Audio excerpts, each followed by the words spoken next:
Florida Governor vetoes statewide recycling plan, citing private sector leadership.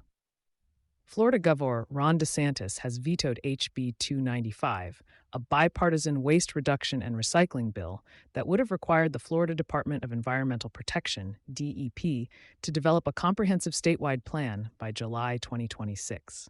The legislation aimed to renew momentum toward the state's 75% recycling goal, first adopted in 2008, but never met.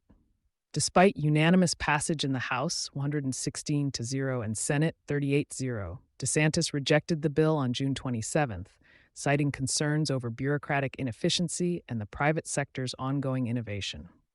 In a letter to Secretary of State Cord Byrd, DeSantis stated, "This legislation is unnecessary as it perpetuates a cycle of plans and reports without action and does not take into consideration that the private sector is continuously implementing innovative ways to reduce waste." Legislative aims. The bill, sponsored by Democratic reps Joe Casello and Diane Hart, directed DEP to convene a technical assistance group and craft a 3-year implementation strategy addressing statewide recycling education and outreach, local government assistance and possible reinstatement of the former Recycling and Education Grant Program, development of recycling markets in Florida. Upon completion, DP would have submitted the plan and recommended statutory changes to the legislature. Supporters argued that the bill would reboot Florida's stalled progress toward its recycling goal by offering structured support to municipalities and creating statewide consistency.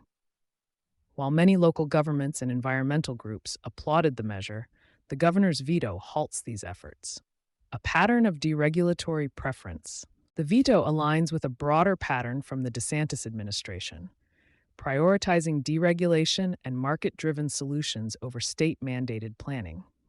It echoes earlier rejections of environmental legislation that would expand state authority or require long-term policy development without direct funding or implementation mechanisms. Industry watchers note that Florida's recycling rate has dropped steadily since peaking at 55% in 2016. Falling to just 48% in 2023, according to DEP figures. While the private sector continues to innovate in waste processing, critics argue that without cohesive statewide coordination, gaps in infrastructure and education may persist.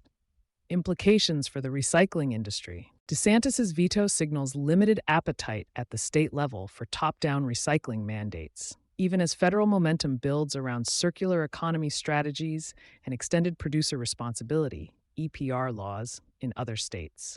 For businesses operating in Florida, the move reinforces the need for self-driven waste reduction strategies and potentially opens the door for industry-led coalitions to fill the policy void. In the absence of a state-coordinated plan, private sector players, local governments, and nonprofit organizations will likely bear the burden of advancing sustainable materials management practices across the state.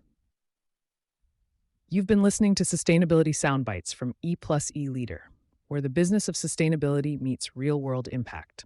With over 10,000 downloads and 23,000 views on YouTube, your brand could be the next to lead the conversation. Ask us about sponsorships.